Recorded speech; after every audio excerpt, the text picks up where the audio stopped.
नमस्कार सभी को। तो आज हम पढ़ने वाले हैं फंडामेंटल राइट्स के बारे में, जिसको हिंदी में मूल अधिकार भी कहते हैं।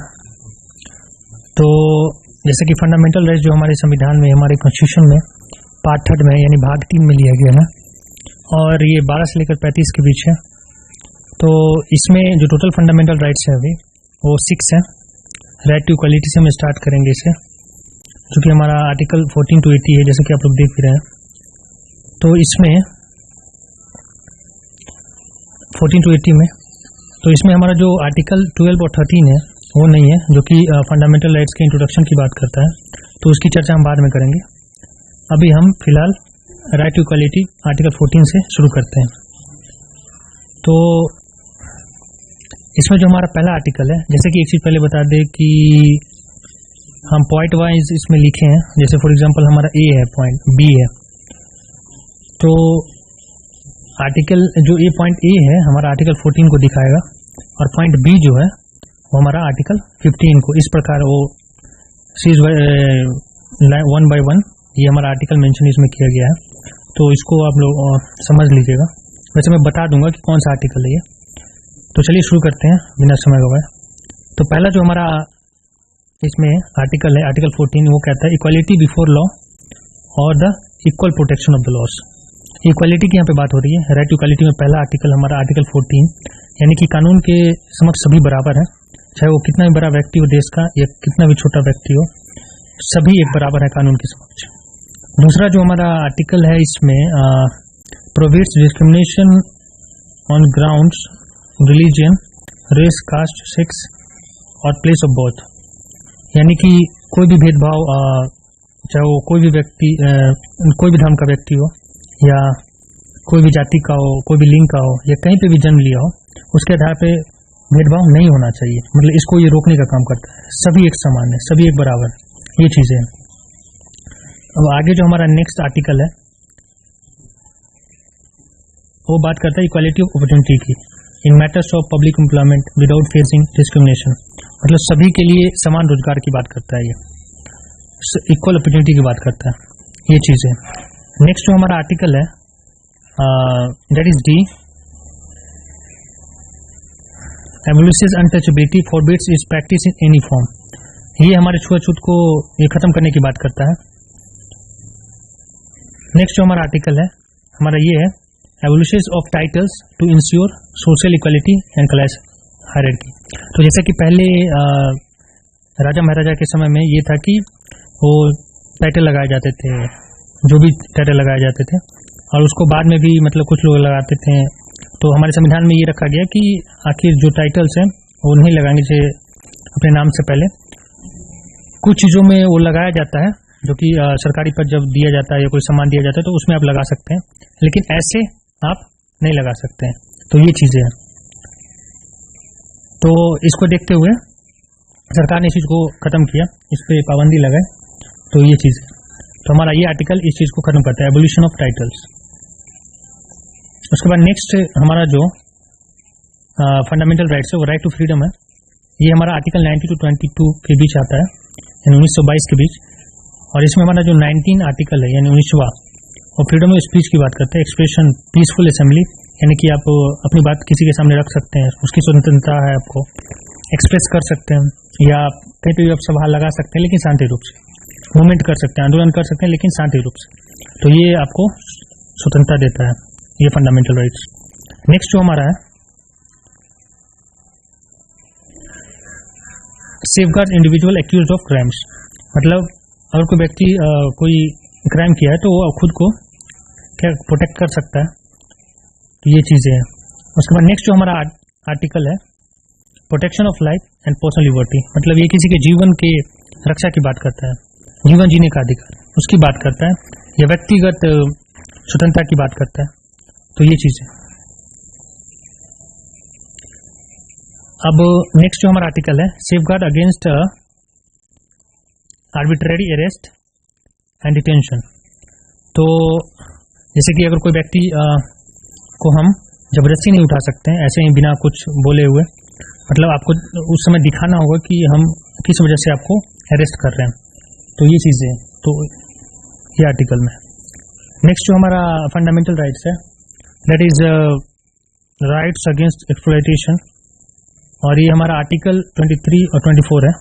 23 आर्टिकल ये कहता है कि prohibits human trafficking force labour, मतलब ह्यूमन ट्रैफिकिंग को ये खत्म करने की बात करता है। और दूसरी बात ये कि आप जबरदस्ती किसी को मजदूरी नहीं करवा सकते, है ना, तो ये शोषण खत्म करने की बात करता है।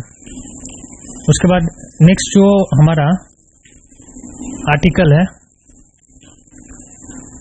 Prohibits the employment of children below the age of 14। तो ये हमारा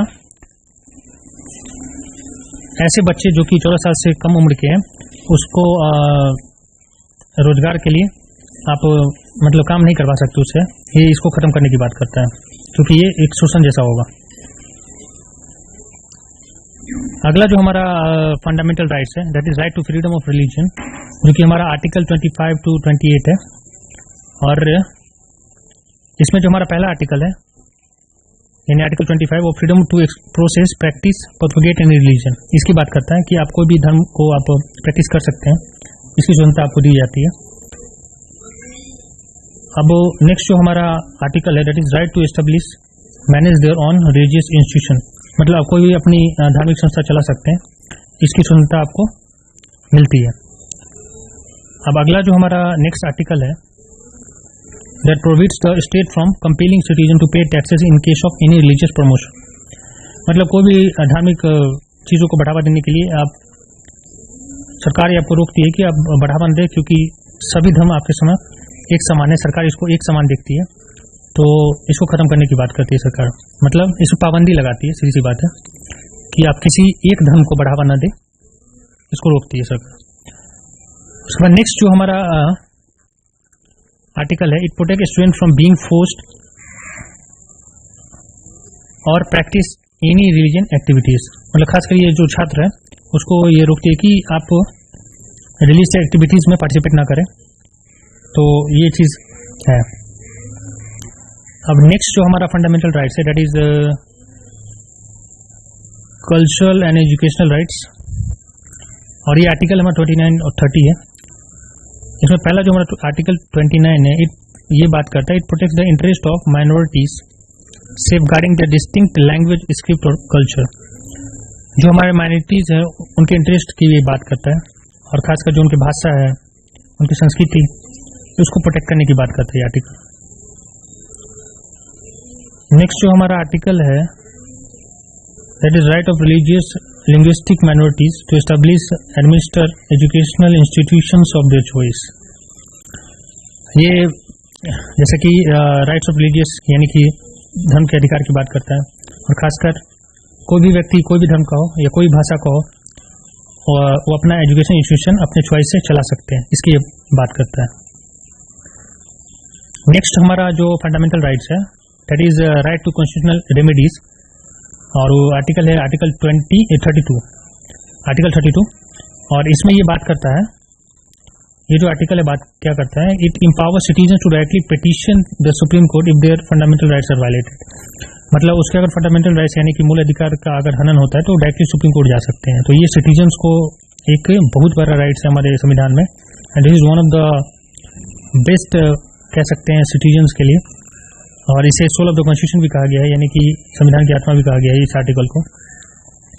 अब नेक्स्ट जो हमारा आर्टिकल है जैसे कि हमने शुरू में बोला था कि आर्टिकल 12, 30 हम 13 और बाद में बात करेंगे, तो आर्टिकल 12 हमारा क्या कहता है, तो आर्टिकल 12 हमारा कहता है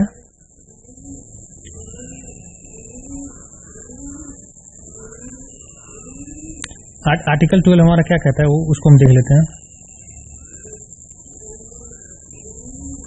आर्टिकल 12 ये कहता है article 12 defines the term state and also defines the body that comes under state.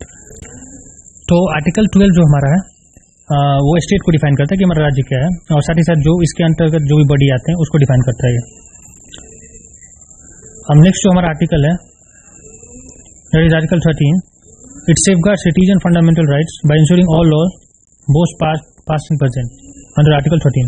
मतलब ये हमारा जो मूल अधिकार है ये सभी कानून के लागू होते हैं, वैसे कानून जो पहले भी बने हैं मतलब पास्ट के जो हैं और जो प्रेजेंट के अभी हैं ये दोनों पे लागू होता है, फंडामेंटल राइट्स लागू होगा। ऐसा नहीं कि पहले के जो कानून बन गए हैं तो वो लागू नहीं होंगे उस पर फंडामेंटल, उस पर भी मूल अधिकार लागू होंगे और जो अभी के हैं उस पर भी। तो ये चीज़ है हमारा आर्टिकल 13। अब नेक्स्ट जो हमारा आर्टिकल 31, जैसा कि राइट टू प्रॉपर्टी जो हमारा फंडामेंटल राइट्स था उसको हटा दिया गया, यानी कि 44th अमेंडमेंट एक्ट के तहत 1978, और ये अभी ये लीगल राइट हो गया है ना, और ये आर्टिकल 300A में आ गया। तो ये चीज़ें हैं। तो ये था हमारा it's all about fundamental rights. So मिलते हैं अगले टॉपिक में।